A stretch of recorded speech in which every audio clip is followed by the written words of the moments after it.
Hello students, last topic में हमने पढ़ा था एक्सेलरेशन ड्यू टू ग्रेविटी और इसमें कहा था कि वेरिएशन देखने को मिलते हैं। इट मीन्स कि acceleration due to gravity is not fixed at any place, कहीं भी फिक्स नहीं है। ये जैसे जैसे रेडियस में चेंजेज आता है, एक्सेलरेशन ड्यू टू ग्रेविटी के अंदर भी चेंजेज आता है। और इसका एक एग्जांपल अभी हम लेते हैं कि अगर हम पृथ्वी के मुकाबले चंद्रमा पे देखें, क्या पृथ्वी और चंद्रमा दोनों पे एक्सेलरेशन ड्यू टू ग्रेविटी यानी कि उन दोनों सरफेस का गुरुत्वाकर्षण बल एक जैसा है या अलग अलग है। इसके लिए हमारे पास एक स्टेटमेंट है कि हमारे पास जो मास है मून का वो दे रखा है 7.4 इंटू 10 की रेज पावर 22 किलोग्राम, और जो रेडियस दे रखा है मून का वो दे रखा है 1740 किलोमीटर यानी कि 1740 किलोमीटर। और जो जी की वैल्यू है ये हमें पता है, ये पूरे यूनिवर्स के अंदर कांस्टेंट है। इट मींस ये सेम रहेगी 6.7 इंटू 10 की raise power -11 newton meter square per kilogram square. तो अब इसको क्या कर लेते हैं, किलोमीटर को मीटर में कन्वर्ट कर लेते हैं। तो हमारे पास जो वैल्यू बनेगी वो बनती है 1.74 इंटू 10 की रेज पावर 6 मीटर। अब इसको हम एक्सेलरेशन ड्यू टू ग्रेविटी निकालने का हमारा फार्मूला है जी इज यानी कि small g is equal to G into M by R square. अब जी की वैल्यू 6.7 इंटू 10 की रेज पावर -11, 7.4 इंटू 10 की raise power 22 mass of the moon, और नीचे क्या लिख दिया हमने 1.74 इंटू 10 की रेज पावर 6 का स्क्वायर। ये क्या हमारा रेडियस ऑफ द मून।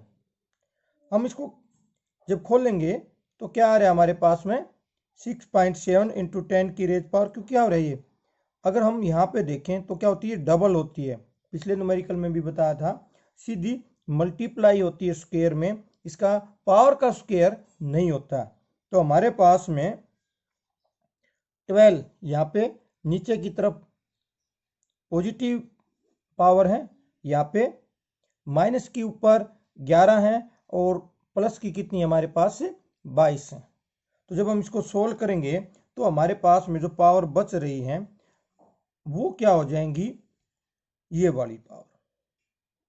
इसका मल्टीप्लाई करेंगे तो हमारे पास 49.58 10 की रेज पावर 11, और नीचे इसका क्या कर दिया हमने, मल्टीप्लाई कर दिया। तो ये क्या आ गया 3 इंटू, इसका स्क्वायर करेंगे तो 3 इंटू 3.027 इंटू 10 की रेज पावर 12। क्लियर। अब जब इसको हम सोल्व करते हैं, नीचे माइनस की 12 होगी ऊपर आके, ये जो नीचे प्लस की 12 पावर थी और ऊपर प्लस की थी ये, तो क्या हो गया, जब इसको हम माइनस करेंगे आपस में तो माइनस की एक पावर बचेगी। तो एक पावर को हम क्या कर लेते हैं, नीचे उतार के ले जाते हैं। तो अब क्या हो गया हमारे पास में 49.58 डिवाइड बाई 3.027 इंटू 10। और जब इसको हम सोल्व करते हैं तो हमारे पास आता है, जो आंसर आ रहा है वो आ रहा है 1.63 मीटर पर सेकंड स्क्वायर। ये क्या है, मून की ग्रेविटेशनल फोर्स है, मून के ऊपर जो ग्रेविटी है वो है ये। अगर हम इसको प्रूव करना है कि पृथ्वी पे देखो, हम पृथ्वी का हमने जो पिछले उसमें लिया था, हम कहते हैं जो जी की वैल्यू है वो लगभग 9.8 मीटर पर सेकंड स्क्वायर। ये वेरिएबल तो है, परंतु हम न्यूमेरिकल प्रॉब्लम में हम इसको इतना ही ले रहे हैं कि ये इतनी है। और अगर हम चांद पे देखें तो चांद पे अभी जो जी की वैल्यू आई है वो आई है 1.63 मीटर पर सेकंड स्क्वायर। क्या हो रहा है 1.63। अब देखोगे सीधा सीधा ये क्या है 1/6, लगभग 1/6 भाग है इसका, किसका, गुरुत्वाकर्षण बल जो है पृथ्वी पे है उसके मुकाबले चंद्रमा पे जो गुरुत्वाकर्षण शक्ति है वो लगभग लगभग 6 गुना कम है। यानी कि कितनी है ये 1/6 of the gravitational force of the earth. यानी कि पृथ्वी किसी ऑब्जेक्ट को जिस फोर्स से, जिस बल से अपनी तरफ आकर्षित करती है, उसी वस्तु को चंद्रमा जो है वो 6 गुना कम शक्ति से अपनी तरफ आकर्षित करेगा। सीधी सी बात ये है। क्लियर हुआ टॉपिक? अब इस चैप्टर में खासकर जब हम कुछ न्यूमेरिकल प्रॉब्लम सोल्व करेंगे तो हमें कुछ जो इक्वेशन है हमारी 3 इक्वेशन ऑफ मोशन है, उनमें हल्का सा चेंजेज आ रहा है। और वो चेंजेज क्या हो रहा है कि हमने पिछले आपके टॉपिक में बताया था, ये होता है एक्सेलरेशन, जिसको हम ए से डिनोटेड करते हैं। और हमें यहाँ पे एक्सेलरेशन ड्यू टू ग्रेविटी, यानी कि उसको हमने ए को किस में कन्वर्ट कर दिया था, जी के अंदर। तो ए और जी, यानी कि ए की जगह पे तो हम जी को रख रहे हैं। और जब हम हॉरिजॉन्टल किसी डिस्टेंस को मापते हैं तो ये क्या है हमारा एस। परंतु अब की बार हमने क्या करना है, हाइट देखनी है, ऊंचाई देखनी है। तो इसको हम किससे डिनोटेड करते हैं, एच से। इसको हम किसको डिनोटेड करते हैं, एच से। तो क्या है, ये जो दो फिगर हैं आपके जी और एच, ए की जगह तो जी और एस की जगह पे एच हम रख के आपकी तीनों इक्वेशन का इस्तेमाल करते हैं। तीनों इक्वेशन कौन सी है, यानी कि फर्स्ट इक्वेशन देखें v is equal to u plus 80। अब a की जगह यहाँ पे क्या आ जाएगा, gt। सेकंड इक्वेशन देखें हम, s is equal to, s की जगह क्या आ जाएगा, h। ut प्लस 80 स्क्वायर है तो क्या हो जाएगा, gt स्क्वायर। क्या हो जाएगा, gt स्क्वायर। u या v square is equal to u square plus 2as। तो a की जगह तो g और s की जगह पे क्या आ जाएगा, h। v square is equal to u square plus 2gh। अब कुछ नियम बनाए गए हैं जब हम इन न्यूमेरिकल्स को सोल्व करेंगे। अगर आपने इजीली न्यूमेरिकल सोल्व करने, पहले तो ये इक्वेशन का ध्यान होना चाहिए कि ये इक्वेशन कैसे चेंजेज हो रही है। a की जगह g आ गया है, s की जगह पे h आ गया। और थर्ड, तीनों की तीनों इक्वेशन आपको आप टिप पे होनी चाहिए यदि आपने न्यूमेरिकल प्रॉब्लम सोल्व करनी है। दूसरी चीज, जब हम इन इक्वेशनों को इस्तेमाल करेंगे न्यूमेरिकल में तो कुछ नियम हैं यहाँ पे 3-4, इन बातों का आपको ध्यान रखना। जैसे when a body is falling vertically downwards, its velocity is increasing, so the acceleration due to gravity g is known as positive। क्या है, ऊपर से कोई चीज नीचे की तरफ गिरेगी इस डायरेक्शन में, हमने यहां से किसी चीज को ड्रॉप किया और ये नीचे की तरफ डायरेक्शन यहां आ रही है, तो जो g है आपकी वो क्या रहेगी, पॉजिटिव।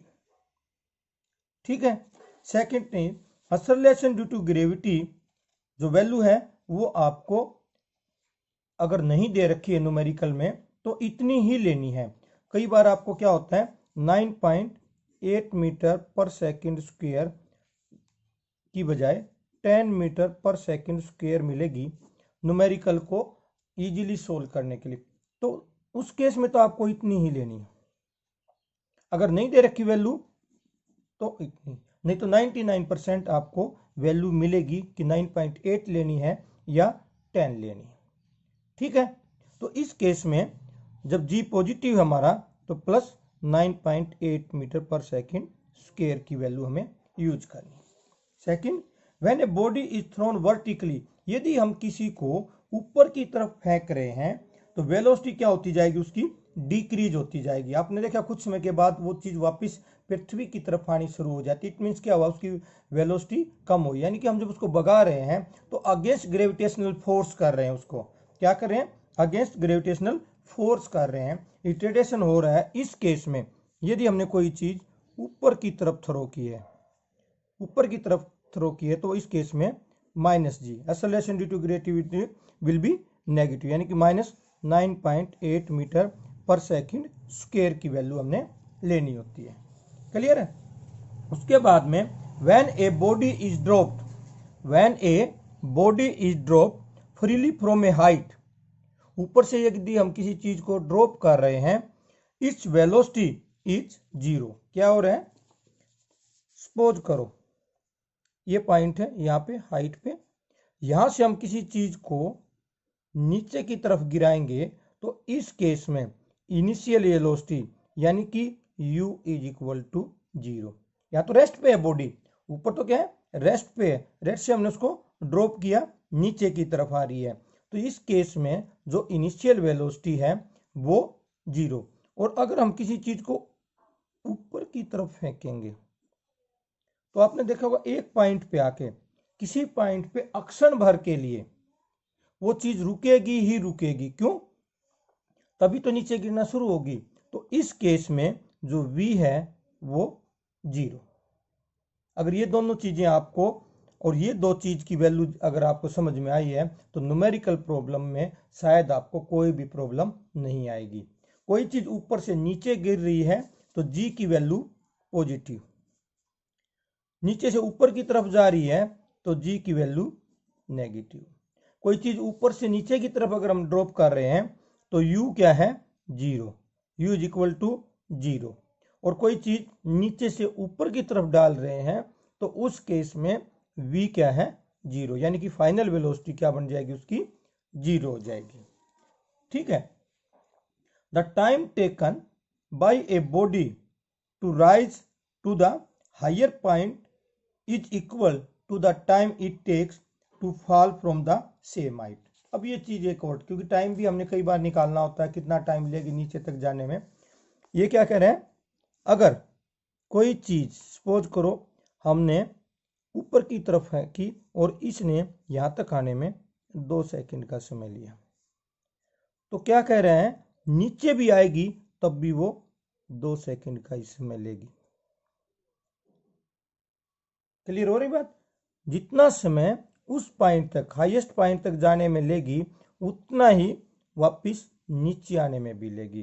तो टाइम विल बी सेम, जितना टाइम जाने में उतना ही टाइम आने में लगेगा। क्लियर हो रहा है?